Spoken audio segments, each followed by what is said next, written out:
The erased account. I was traveling through Eastern Europe, hopping between small towns, working remotely, and casually checking my social media as usual. That day I was sitting in the hotel lobby, sipping coffee, scrolling through my phone. I went to check my notifications, and I was logged out. Again? It wasn't uncommon for apps to kick me out.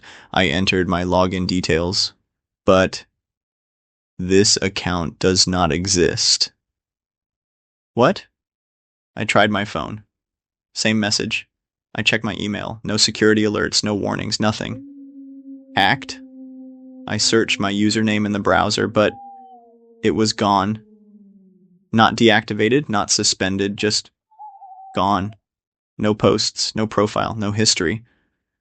Like I had never been there. I opened a friend's profile and scrolled through their following list. My username wasn't there. I typed it manually. User not found. A chill ran down my spine. Maybe I could recover it. I clicked, forgot password, and entered my email. But this email is not registered. My heartbeat quickened. I opened my phone contacts. Something was wrong. My own number was missing. A sinking feeling settled in my gut. I sent a message to a close friend. Hey, is my account still up? A reply came instantly. Who is this? I stared at the screen. What? It's me. Sorry, wrong number. Number no, that wasn't possible. We had talked just the other day. I tried another friend. Another. Every single one of them said the same thing. They didn't know me. I ran to my suitcase, ripped it open, and pulled out my passport. And my blood ran cold. The photo was mine. The face was mine. But the name wasn't. My birth date was different. My nationality had changed. Everything was slightly off, like I had become someone else. I rushed to the hotel front desk. Can you check my reservation?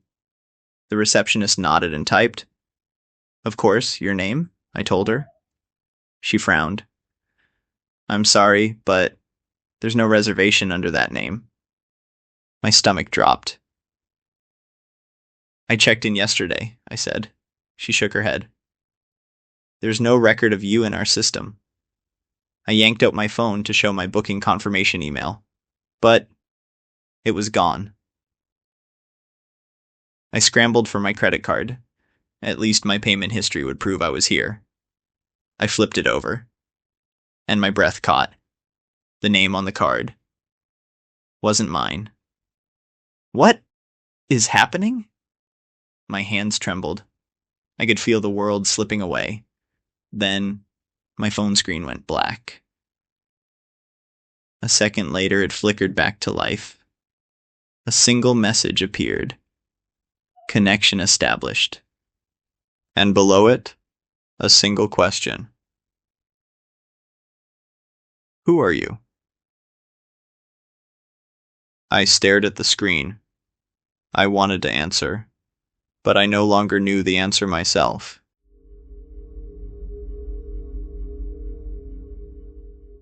The vanishing website. I was traveling through Southeast Asia. As a freelance journalist, writing and publishing articles while moving from place to place was part of my daily routine. That day, I was sitting in a cafe, sipping coffee, and working on my laptop as usual. I finished an article and went to upload it to my site. The page wouldn't load. Server issue again? It wasn't uncommon.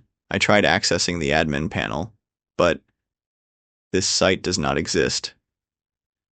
What? Did my domain expire?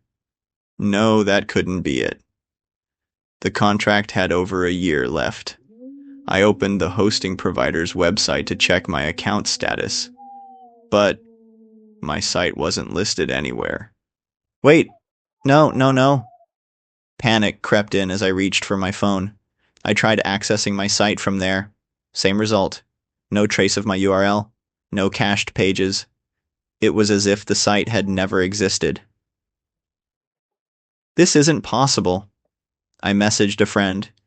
Hey, can you check my website? A reply came instantly. What website? The news site I've been running for years. You run a news site? My stomach dropped. Of course I did. I had been writing for it for years. Thousands of readers, hundreds of published articles, but no one remembered it.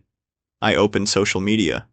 I had shared countless links to my articles before, but every single post was gone. My account was deleted. I messaged an editor I had worked with. Are my articles still up on your site? After a moment, they replied. Who is this? I felt my hands go numb. I checked my emails. All past correspondence? Gone. No, this isn't right. This isn't right. I had written those articles. They had been published. They had been real, hadn't they? Desperate, I searched my name online and nothing came up. No bylines, no old posts, no evidence I had ever written a single word. I had been erased. How is this happening? My head spun. Had someone deleted me? Or had I never existed in the first place? Then my laptop screen went black. What? A restart? I reached for the keyboard, and then white text appeared on the screen. Connection established. A single message followed. Your website never existed. I stared at the screen, unable to breathe.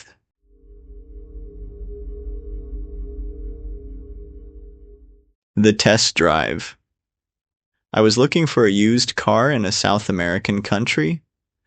After traveling for months, I wanted the freedom to move around at my own pace.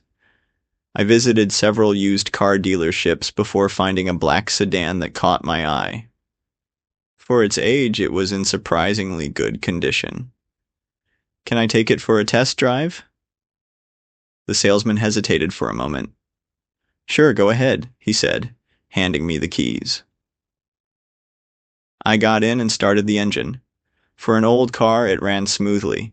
I adjusted the rearview mirror, checking my surroundings, and then I saw something in the back seat.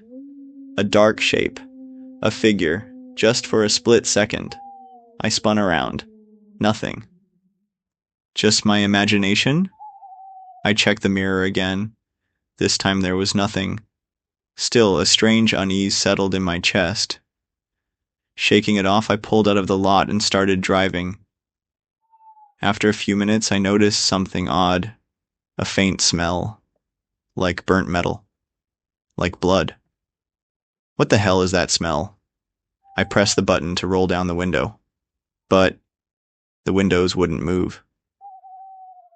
Faulty wiring? I switched on the air conditioning instead. And then I heard breathing.